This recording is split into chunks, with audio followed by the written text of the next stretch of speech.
When was the last time you felt triggered? Did you even recognize that you were being triggered?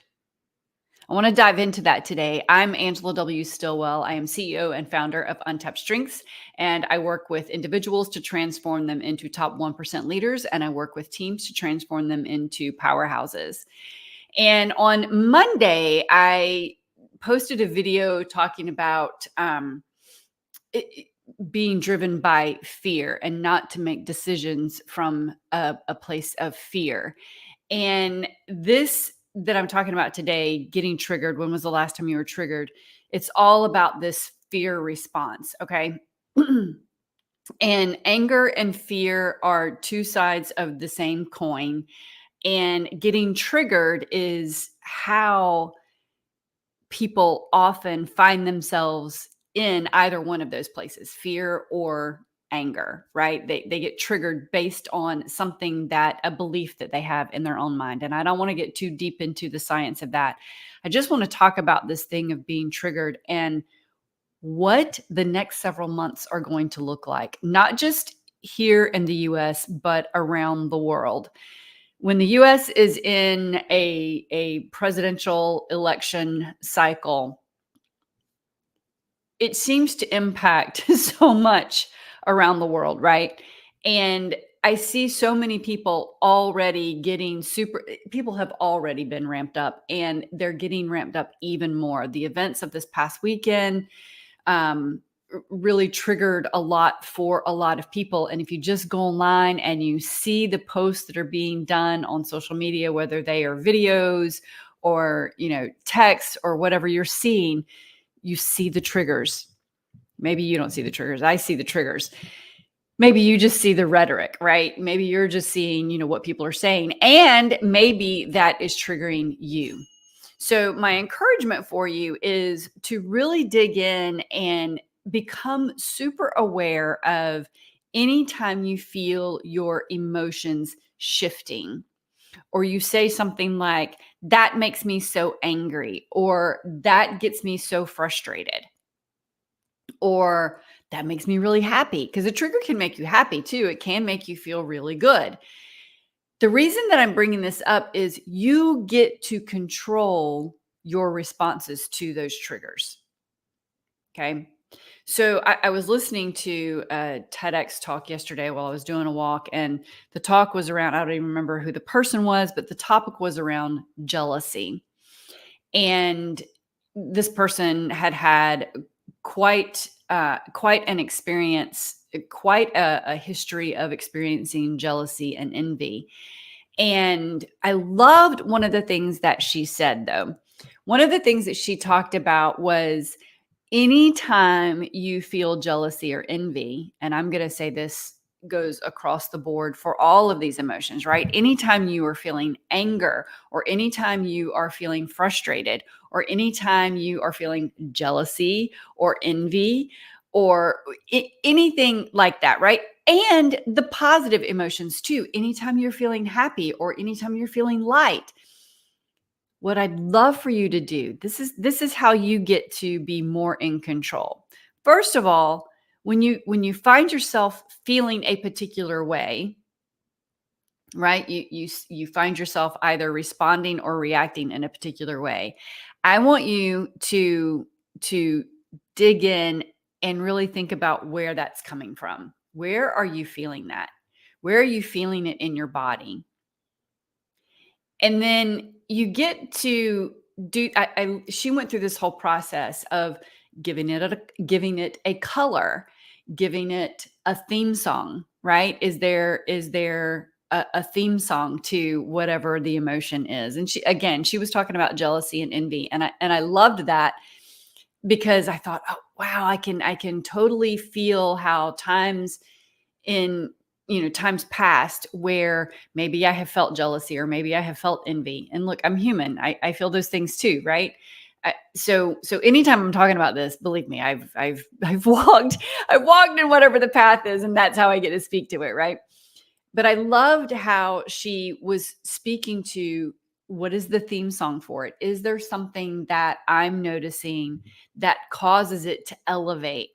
And really getting familiar with that, because it's in the getting familiar and intimate with whatever it is that you get to say, oh, I see it now. Just like you would with a loved one.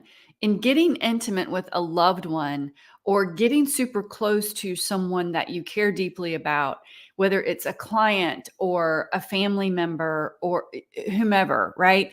Anytime that you have that deeper relationship with someone, you learn what it is that moves them.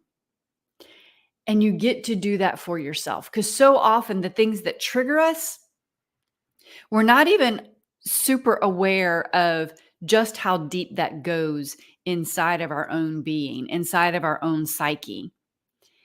And one of the things that I'm constantly sharing with clients and audiences is that situations are just neutral. And it doesn't matter what the situation is. The situation just is. It's the meaning that we give to it that makes it good, bad, right, wrong, etc. It's the meaning that we give to it. And I can say that because there is always someone on the opposite side. If everybody were on the same side of it, then it wouldn't be neutral.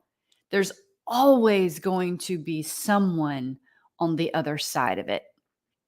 And so what you get to do so that you can neutralize these triggers and then use them to your advantage is find yourself on both sides, right? Think about it. And I'm not saying that there aren't things that deserve getting angry about. I'm not saying that there aren't things that deserve having a fear of. Don't get me wrong. That is not what I am saying at all. I'm saying be aware when you're feeling those things. Because once you go down that path of whatever that emotion is, anger and fear and jealousy are super strong emotions, and they drive a lot of the decisions we make, actions we take, and results that we get. So if you can step back and assign a name to it, assign a song to it, assign a color to it, like this woman was talking about in the TEDx talk. When you can step back enough and be objective enough to do that, then you really take that emotion and then can use it to your benefit. It no longer allows someone to pull your strings. Look, we're all a puppet at different times in our lives. We all are. I don't care how much work you do, there are going to be things that pull your strings, positively or negatively. Okay? We just are. That's part of being human. It's part of the human experience. And we lead with our hearts, we lead with our emotions so often.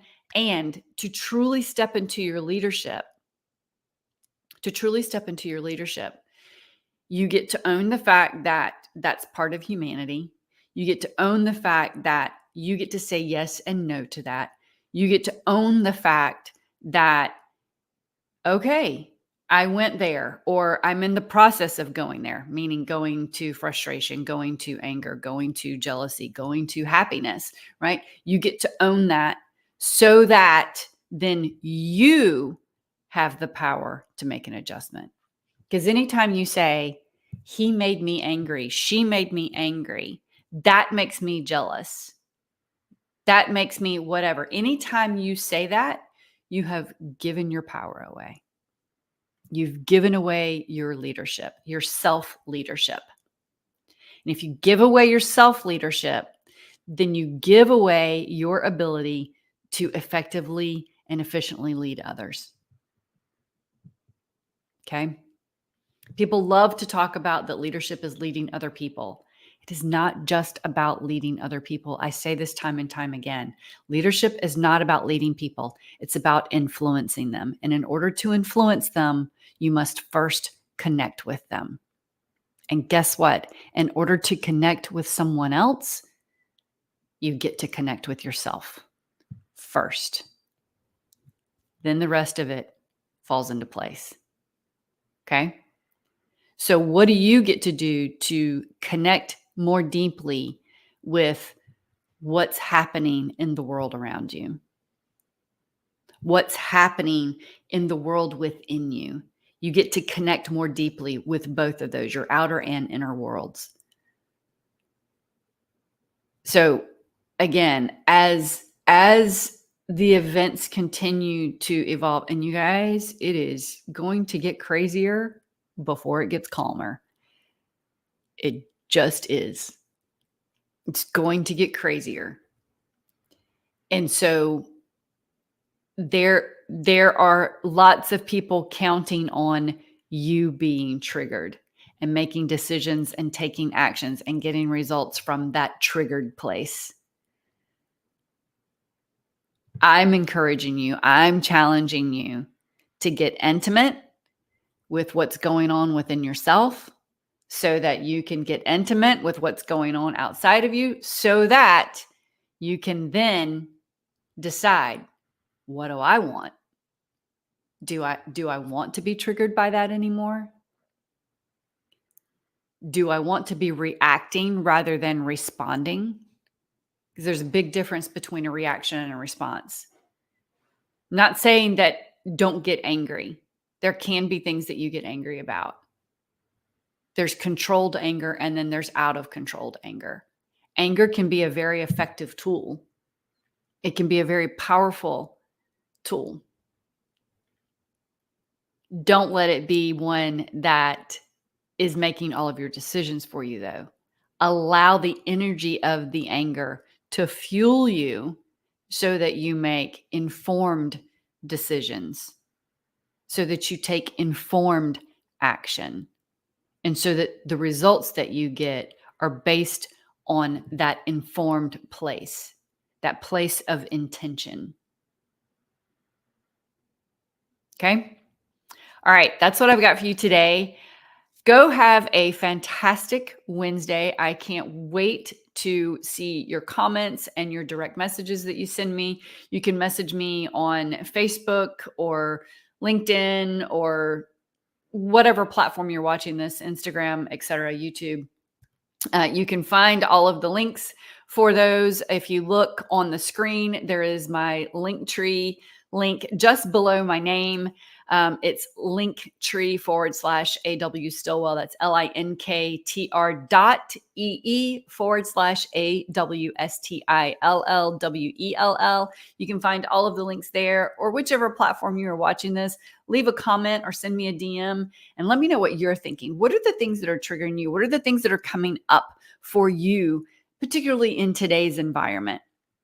I would love to hear from you, and I'll do more around this topic because you guys, the next few months are going to be crazy, and that's okay. That's okay.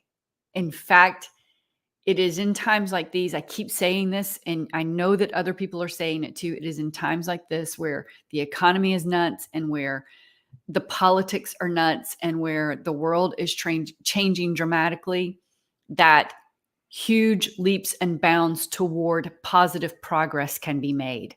It's also where huge fallbacks and drawbacks happen from a negative standpoint. So which are you going to do? Are you going to take the positive or the negative? Are you going to step forward or are you going to fall back? The choice is yours. The choice is 100% yours. And it doesn't matter what your current situation is. The choice is 100% yours. Listen, Mandela was in prison and chose to forgive the people who imprisoned him and said that no one could imprison his mind. And when he was released, he became president. There's a lot of power in the mind. So much power in the mind, in your mind. Use it. Use it. Use it for good. Okay?